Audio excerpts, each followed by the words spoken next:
आप सभी का हमारे चैनल में स्वागत है। अगर आप माल्टा में नौकरी करने, पढ़ाई करने, बिजनेस शुरू करने का, फिर भविष्य में वहाँ शिफ्ट होने की योजना बना रहे हैं, तो आज यह वीडियो आपके लिए बहुत महत्वपूर्ण है।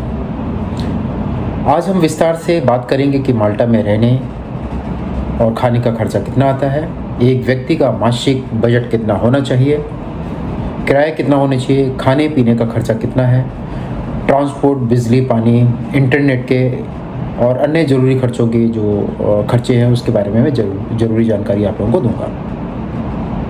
इस वीडियो को अंत तक ज़रूर देखें, क्योंकि अंत में मैं आपको कुछ ऐसे टिप्स बताऊंगा कि जिसकी मदद से आप माल्टा में हर महीने अच्छी खासी सेविंग कर सकते हैं। माल्टा क्या है और लोग वहाँ क्यों जाना चाहते हैं। सबसे पहले थोड़ा माल्टा के बारे में आप जान लें, और ये जानना ज़रूरी है। माल्टा यूरोप का एक छोटा सा लेकिन बहुत ही सुंदर देश है जो आपका भूमध्य सागर में स्थित है। यह यूरोपियन यूनियन का हिस्सा है और यहाँ की जो करेंसी है वो यूरो है।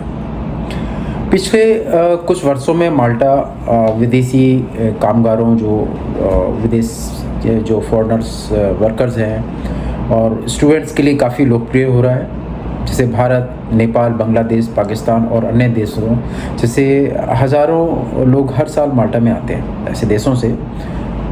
इसका जो मुख्य कारण है वो है यूरोप में रहने का अवसर है,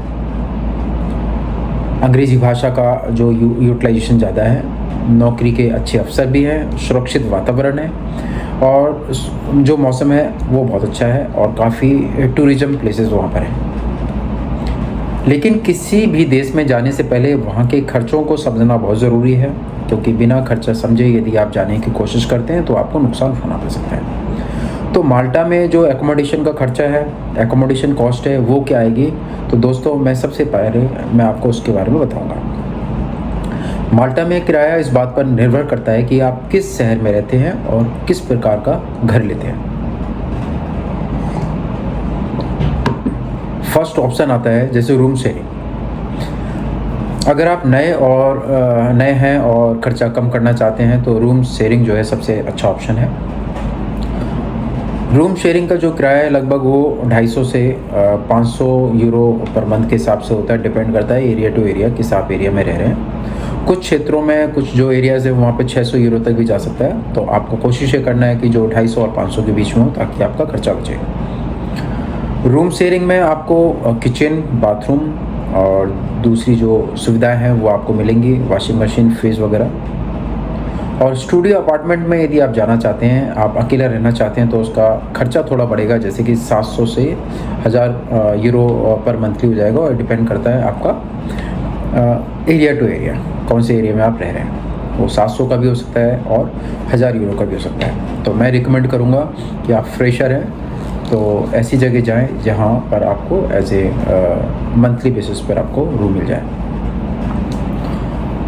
1 बेडरूम अपार्टमेंट, एक परिवार के साथ यदि रहना चाहते हैं, आप थोड़ा सा प्राइवेसी चाहते हैं और एक अच्छा अपार्टमेंट आप लेना चाहते हैं, तो वो आपको 900 से 1300 यूरो में आपको मिल जाएगा। कुल मिलाकर के 1500 यूरो तक ये पहुंच सकता है यदि आप फैमिली अपार्टमेंट लेना चाह रहे हैं। माल्टा के जो प्रमुख शहर हैं उनका किराया भी अलग अलग है, तो वो मैं आपको बता देता हूँ ताकि आप ये डिसाइड कर सकें कि आपको किस एरिया में आपको रहना है।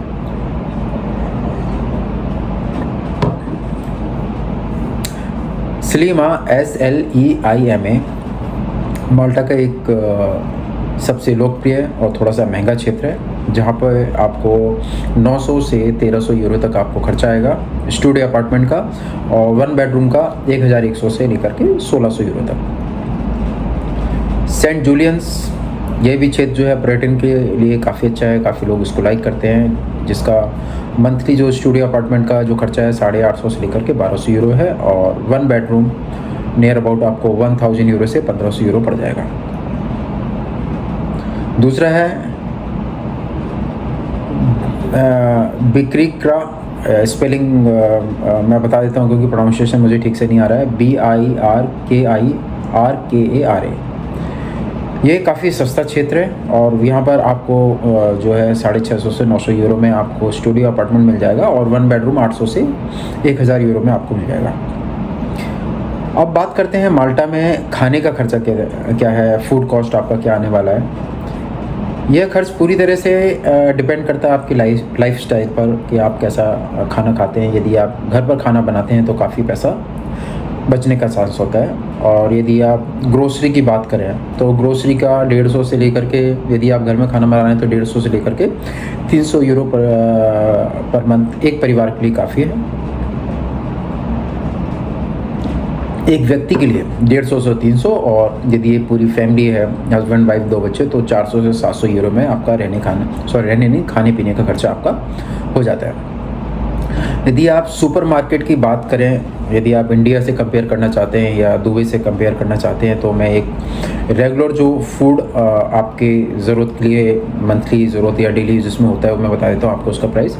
यदि दूध आप लेते हैं तो 1.5 यूरो का मिलेगा, 1 यूरो से लेके 1.5 यूरो। ब्रेड वो भी 1 यूरो से 2 यूरो तक आपको ब्रेड मिलती है। अंडा है वो आपको 12 अंडे 2.5 यूरो से 4 यूरो तक आपको अंडे मिल जाते हैं। और चावल है वो भी 2 यूरो से 4 यूरो तक जो चावल का है। चिकन आप लेंगे तो 6 से 10 यूरो का मिलेगा। आलू है तो 1 से 2 यूरो को मिलेगा। टमाटर है तो 1 किलो 2 से 4 यूरो तक मिलेगा। और पानी की बोतल है तो 0.5 यूरो मतलब 0.50 यूरो से लेकर के 1 यूरो तक का आपका मिलेगा। तो खर्चा मुझे नहीं लग रहा कि इतना ज़्यादा है रहने का। इट्स इक्विवेलेंट टू दुबई, या मैं समझता हूँ शायद दुबई से थोड़ा सा बराबर ही है, मैं बराबर ही कहना चाहूँगा। बाहर खाने का खर्चा, यदि आप बाहर खाना खाते हैं तो वो बढ़ सकता है, इसलिए आप उसको अवॉइड करें। अन्यथा यदि आप रेस्टोरेंट पे यदि आप खाना खाते हैं, 1 टाइम का जो खाना है आपको 10 से 20 यूरो पड़ जाएगा, और डिपेंड करता है आप कैसा खाना खाते हैं। ठीक है दोस्तों, ये तो मीडियम क्लास का आप वो देखेंगे, होटल देखेंगे तो भोजन आपको 40 to 70 यूरो का भी पड़ जाएगा। और फास्ट फूड की बात करें तो बर्गर या मील 7 यूरो से 12 यूरो तक में आपको मिल जाता है, और कॉफ़ी 2 यूरो से 4 यूरो तक आपको मिल जाती है। अब बात करते हैं बिजली, पानी और गैस का खर्चा कैसा है। यह भी एक महत्वपूर्ण बात है। विशेषकर गर्मियों में जो एयर कंडीशनर का बिजली का बिल बढ़ जाता है, डिपेंड करता है मौसम के बदलाव के हिसाब से। बिजली और पानी का खर्चा जो 50 से 120 यूरो तक का है। एक परिवार का जो ये है बड़ा खर्च होता है, और कभी कभी इससे ज़्यादा भी खर्चा हो सकता है बिजली और पानी का, डिपेंड करता है आपका परिवार कितना बड़ा है।